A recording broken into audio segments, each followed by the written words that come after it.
ఏదైతే పని చేయాల్సింది యువకులు. సో ఈ రెండింటి కలయికని మనం కలిపి జోడీకరించి మనం కమిటీలను వేయగలిగితే నిజంగా సంస్థాగతంగా పార్టీ బలపరిచిన వాళ్ళం అవుతాం. ఆ రకంగా మీరు నిర్ణయాలు తీసుకొని కమిటీలు గ్రామాలలో వేసినప్పుడు కూడా ఈ పిల్లగాడు 30 సంవత్సరాలకి ఈయనకి గ్రామశాఖ అధ్యక్షుడు ఎక్కియాలి, లేకపోతే 24 సంవత్సరాలకి గ్రామశాఖ అధ్యక్షుడు ఎక్కియాలని ఆలోచించకూడదు. పార్టీ అధిష్టానం కూడా మాకు ఎమ్మెల్సీ పదవిలు ఇచ్చినప్పుడు సీనియర్లు సుదీర్ఘ రాజకీయ అనుభవం ఉన్న మహేష్ పిసిసి అధ్యక్షులకు ఎమ్మెల్సీ ఇచ్చారు. అదే సమయంలో ఎన్ఎస్సీ అధ్యక్షుడు ఉన్న 30 సంవత్సరాలు ఉన్న నాకు ఎమ్మెల్సీకి అవకాశం ఇచ్చారు. ఈ రెండు కలిస్తేనే పార్టీ బలపడుతుంది. సో ఆ రకంగా సంస్థాగత నిర్మాణానికి కూడా రేపొద్దున టికెట్లు కానీ ఏమన్నా కూడా 100% ఆ రకంగా ఇస్తే రేపొద్దున పార్టీకి ఉపయోగం ఉంటుంది.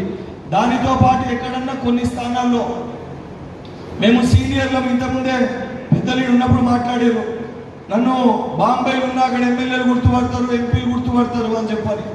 మన గుర్తింపు అనేది 100% సుదీర్ఘంగా రాజకీయాల్లో ఉన్నప్పుడు, ఒక పార్టీలో ఉన్నప్పుడు ప్రతి ఒక్కరు కూడా వచ్చి మనని పిలవాలి, మనకు ఫోన్ చేస్తేనే పోవాలని అనిపిస్తుంది. అది నాకు కూడా అనిపిస్తుంది. కానీ దానితో పాటు నాకు ఇంకోటి కూడా అనిపిస్తుంది. ఇప్పుడు నా కుటుంబంలో నా ఇంట్లో ఏదన్నా దావత్ అవుతుంది, నా ఇంట్లో దావత్ అయితే మా అమ్మ నాకు వచ్చి చెప్తుంది, ఆ బిడ్డ ఈరోజు దావత్ ఉంది నువ్వు రావాలని చెప్పి. నా ఇంట్లో దావత్ అయితే పోవాల్సిన బాధ్యత నాది. నా ఇంట్లోకి కష్టం వస్తే పోయి నిల్చోవాల్సిన బాధ్యత నాది. ఇది కూడా మన కాంగ్రెస్ కుటుంబము.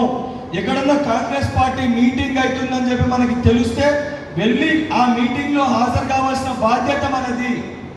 దానితో పాటు ఎవరికైనా ఏమైనా ఇబ్బందులు ఉన్నా మన కుటుంబం పనిచేసే వాళ్ళు ఉన్నారు, వాళ్ళ దగ్గర నా నెంబర్ కూడా ఉంటుంది. మీకు ఇన్ కేసు ఏమైనా ప్రాబ్లమ్స్ ఉన్నా, వేరే ఇష్యూస్ ఏమైనా ఉన్నా, ఇక్కడ చెప్పలేకుంటున్నా కూడా 100% మీ సమస్యలు ఏమి చెప్పినా కూడా అవన్నిటినీ కూడా పరిగణలోకి తీసుకొని మీ ప్రతి సమస్యని పరిష్కరిస్తాము. దానికి పరిష్కారం లేకపోతే సమాధానం అని చెప్తాం. తప్పనిసరిగా చెప్పి అవన్నిటినీ కూడా పరిష్కరించి ఏదైతే రాబోయే లోకల్ బాడీ ఎలక్షన్స్లో ఉన్న అన్ని సీట్లు మొన్నంటే వారి ఎన్నిక అయిపోయింది. ఇప్పుడు రేపు పొద్దున కార్యకర్తలని నాయకులుగా మార్చే ఏదైతే ఎన్నిక, ఆ ఎన్నికలో మీరు అందరినీ ఏకదాటిపైన కూర్చోబెట్టి, అది సునీల్ అన్న కానీ, మోహన్ అన్న కానీ, అనిల్ అన్న కానీ అందరినీ ఒకదాటిపైన కూర్చోబెట్టి నిజంగా ఎక్కడన్నా నిజంగా గట్టిగా ఉండి మనం గెలుస్తామనంటే, ఆర్థికంగా ఇబ్బంది ఉన్నదంటే ఆడ చెప్పుని అన్ని తెచ్చిండు మీరు తెచ్చిండు పోటీ కూడా తీసుకొని నాయకులు కండి తప్ప అక్కడి ఇక్కడ మాటలు చెప్పి ఇబ్బంది పెట్టే ప్రయత్నం చేయకండి. ఎందుకంటే వేదిక పైన ఉన్నోళ్ళు అందరూ కలిసిమెలిసి ఉంటేనే రేపు పొద్దున మీరు గెలుస్తారు.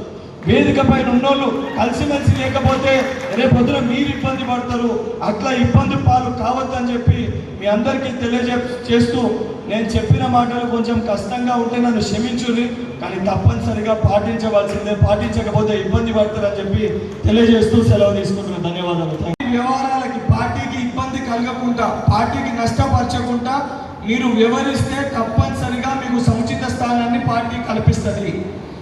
ఇక్కడ ఉన్న నాయకులు ఎవరైనా ఆ రకంగా కల్పిస్తలేరు, ఏమైనా ఇబ్బందులు ఉన్నా ఆ ఇబ్బందులన్నింటినీ కూడా సమన్వయపరచనీకి, మీ ఇబ్బందుల్ని తెలుసుకోనీకి మీ జిల్లా స్థాయిలో, నియోజకవర్గ స్థాయిలో, మండల స్థాయిలో మా ఇద్దరిని ఇక్కడ అబ్జర్వర్గా పంపించి ఏదైతే సంబంధించి మీ సమస్యలు తెలుసుకోనికి మమ్మల్ని ఇక్కడ పంపించడం జరిగింది. పార్టీ 100% పార్టీ లైన్లో ఉన్న వారికి అధ్యక్ష పదవులలో అన్ని కులాలకి ప్రాధాన్యత ఇచ్చే విధంగా, ఎస్సీ, ఎస్టీ, బీసీ, మైనారిటీ మహిళలకి, దానితో పాటు యువకులకి సముచిత స్థానాన్ని కల్పించే విధంగా పేర్లని తీసుకొని ప్రపోజల్స్ ఇచ్చి ఆ రకంగా పెద్దలతో మాట్లాడి ఇక్కడ కమిటీల్ని వేయించే ప్రయత్నం చేస్తాము.